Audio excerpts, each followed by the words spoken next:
Lord be with you. And with your spirit. A reading from the Holy Gospel according to Matthew. Glory to you, O Lord. Jesus said to his disciples, "As it was in the days of Noah, so it will be at the coming of the Son of Man. In those days before the flood, they were eating and drinking, marrying and giving in marriage, up to that day that Noah entered the ark. They did not know until the flood came and carried them all away. So will it also be at the coming of the Son of Man. 2 men will be out in the field. One will be taken and the other left. 2 women will be grinding at the mill. One will be taken and the other left. Therefore, stay awake, for you do not know on which day your Lord will come. Be sure of this. If the master of the house had known the hour of night when the thief was coming, he would have stayed awake and not let his house be broken into. So too, you must be prepared, for at an hour you do not expect, the Son of Man will come." The Gospel of the Lord. Praise to you, Lord Jesus Christ.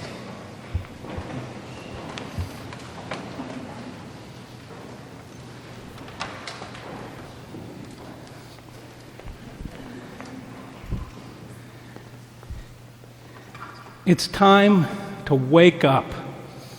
We can't hit the snooze button anymore.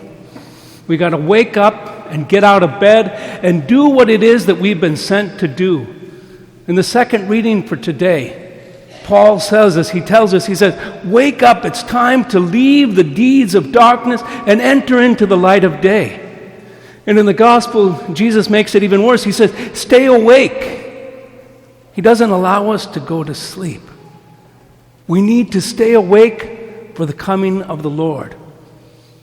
You know, I know I'm probably older than most of you, so I was thinking about when I would wake up, we didn't have Siri or Alexa. You know, you'd say, "Wake me up tomorrow morning at 6:30. We had Mom. Do moms still wake kids up nowadays? Because the way it would work with Mom, I had 7 brothers and sisters, and we had 2 bedrooms upstairs, the boys on the right and the girls on the left. And about 6:30 in the morning, my mother would yell up the stairs, "It's time to get up." And we'd burrow underneath our blankets and we'd pretend that we didn't hear Mom.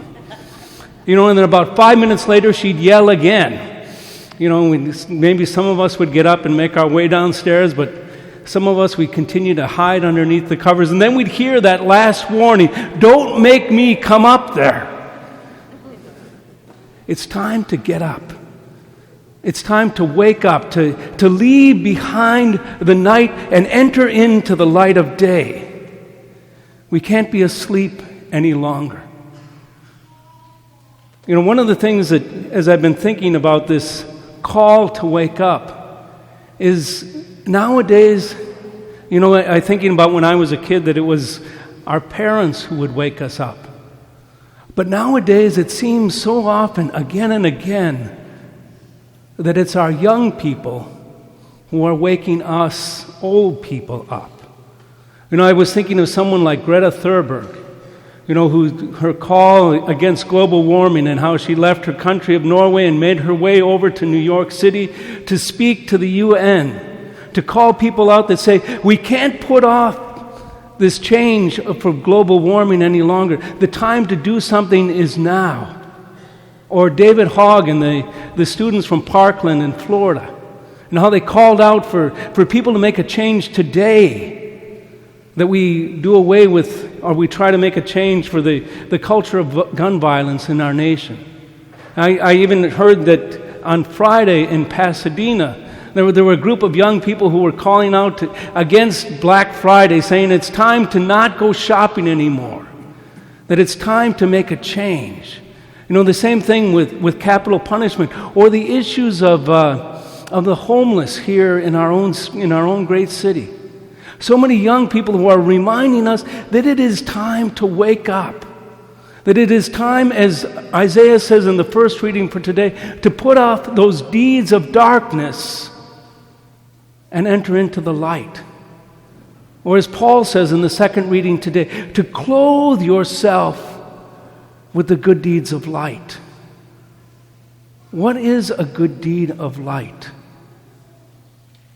A good deed of light is any time that you begin to think about somebody else rather than yourself first. Good deeds of light can be as simple as opening up the door for someone or organizing a protest against the climate change that's going on in our world. There are all these many different ways that Paul and Jesus and Isaiah is calling us to be a people who no longer live in the darkness, but that we wake up and we enter into the light of day. At times maybe people think, what is a priest doing talking about global warming or about gun violence? We really shouldn't be talking about that. We should talk about religious things, pray your Bibles and say your rosary and those kind of things. But what do we hear from Isaiah in the first reading today? He says, beat your swords into plowshares and your spears into pruning hooks. It sounds pretty political to me. Isaiah is not just talking about getting ready by praying. He's calling us to do actual, real deeds that bring about a change in the world. We as Catholic Christians, we know what this season is about. We're not getting ready for the coming of Santa Claus. We're getting ready for the coming of Jesus Christ. And the way we get ready for the coming of Jesus Christ is by being people of the light. I was coming home last night, and when I got off the 605, I got off on Beverly Boulevard, and the first house on the left-hand side over there, there's a house that's just covered in thousands of lights. I don't know how many hours the dad who lives in that house must have spent putting up all of these lights. But I was thinking about all those little tiny lights and how just one light alone doesn't make much difference. But the thousands of lights that are on that house fills it with that sense of joy. And I think that's what we are called to be as Catholic Christians. That each one of us, we light the light of Christ when we begin to put others first and think of ourselves second. When we begin to work for change in our world. The truth of the matter is that Isaiah, as he talked about beating swords into plowshares, our world is never going to be perfect. As Jesus says, we are working for a kingdom that is yet to come. But we don't put things off. We begin in small ways to begin to be people of the light as we reach out to one another and do kind deeds for one another. It's time to wake up from our slumber.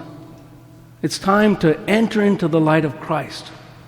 And we put on that light of Christ as we do good deeds, as we care for one another. We show that we are truly awake, that we are asleep no more. We have heard the call from our God, and we are ready to arise from our slumber and enter into the light of Jesus Christ.